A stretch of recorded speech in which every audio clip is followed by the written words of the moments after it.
हाय बच्चों, मैं आप लोग को अपने चैनल VVI क्लास JR में स्वागत करता हूं। और आज हम लोग इंटर के पॉलिटिकल साइंस के बारे में चर्चा करते हैं। और पॉलिटिकल साइंस के कुछ ऐसे प्रश्न हैं जिसको हम विश्लेषण करेंगे और जानेंगे इसका मतलब क्या होता है। और आप लोग इस चैनल को सब्सक्राइब करें, इससे जुड़ें। आप लोग को बिहार बोर्ड के परीक्षा में प्रश्नों को उत्तर लिखने में यह बहुत ज़्यादा मदद देने का काम करेगी। और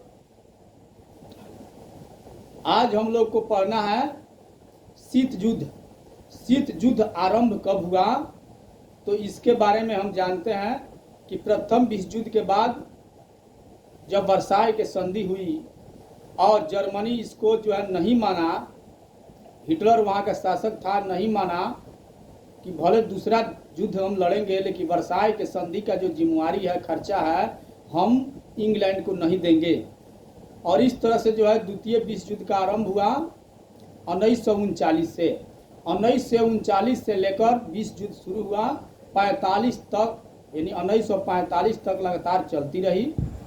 और उस समय बहुत सारे दुनिया के ऐसे देश थे, जैसे भारत के अलावा और सारे बहुत देश थे जो गुलाम थे और यूरोपीय देशों से गुलाम थे। और इस तरह से द्वितीय विश्व युद्ध में यूरोप के जो देश था, सभी देश इन्वॉल्व थे और उसमें शामिल हो गए थे। और बहुत सारा खर्चा और उस युद्ध से उन लोगों को बहुत ज़्यादा हर्जाना भी भरना पड़ रहा था और कमियां आ रही थी अपने मजबूती में। उस समय की बात है कि अमेरिका के कुछ सैनिकों पर अचानक जापान हमला बोल दिया। और इसी के कार्रवाई करते हुए अमेरिका ने तत्कालीन हिरोशिमा पर जाकर 9 अगस्त 1945 को बम गिरा दिया।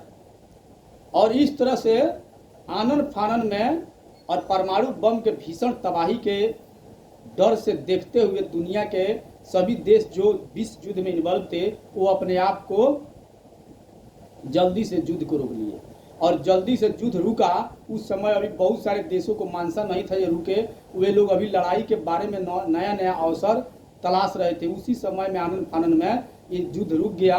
और युद्ध जब रुका तो उनके अंदर वो गुस्सा थी, और यही गुस्सा वो शीत युद्ध का शुरुआत किया 1945 में।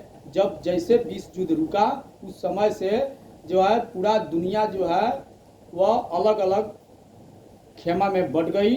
और दुनिया में 2 खेमा वो तैयार हो गया, 2 गुट, यानी गुटों का निर्माण होने लगा। यह गुट कैसा था कि एक तरफ सोवियत संघ का गुट बना। सोवियत संघ जिसका अध्यक्ष और जिसका मालिकत्व रूस के हाथ में था। एक तरफ हम संयुक्त राष्ट्र संघ का संघ बना, जिसका मालिक अमेरिका था। और दुनिया के जो छोटे छोटे और गरीब देश थे, वो सभी इस दोनों खेमा में जुड़ने लगे और जाने लगे। बहुत सारे देश सोवियत संघ के साथ चले गए, और कुछ जो देश बचे थे, यानी बहुत सारे देश मान लिया जाए, तो वो अमेरिका के साथ चले गए।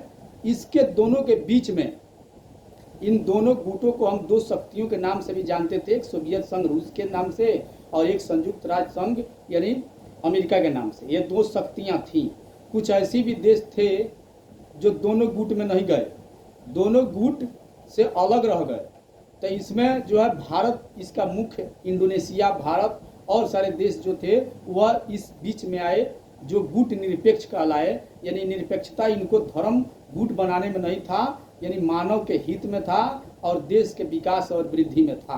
क्योंकि भारत उस समय बहुत सारे अपने प्रारंभिक और प्राथमिक क्रियाओं से वो घिरा हुआ था, और अपने मजबूरी में अपने आप को संभाले हुए आगे की तरफ बढ़ रहा था। और उस समय देश का एक समृद्ध बनाने में, देश को एक राष्ट्र बनाने का चुनौती भारतीय लोगों और नेताओं में थी। और उस समय गुट में जाना इन लोगों को सही नहीं लगा। और इस तरह से वो गुट निरपेक्ष कहलाए, जो दोनों गुटों से अलग रह गए, दोनों का साथ देने लगे। जो सही करेगा मानव हित में उसी देश के साथ ये लोग रहना पसंद किए। इसको हम गुट निरपेक्ष बोले। और इसके बाद से हम चलते हैं कि गुट निरपेक्षता जो है भारत क्यों अपनाई। तो भारत जो है वो विदेशी नीति का जो है एक उनका अपना नीति था, जिसमें नेहरू जी और बहुत सारे नेताओं ने ये बात को माना था। और भारतीय जो संविधान है उसमें लिखा हुआ था कि हम उन्हीं लोगों को साथ देंगे जो हमारे हित में होगा और मानव हित में होगा, और जो है हमारे जो है आस पड़ोस के जो संबंध होगा हमारे जो है मजबूती के लिए, राष्ट्र का निर्माण के लिए। यही ये सब बातें जिन देश में होगी या जिस संस्था से उचारू होगा उसी को हम साथ देंगे। ये बात सही है कि भारत जो है अमेरिका से ज़्यादा रूस का साथ दिया और रूस भी बहुत ज़्यादा साथ भारत को दिया। और फिर हम अगले प्रश्न के साथ मिलते हैं अगले वीडियो में। तब तक के लिए धन्यवाद।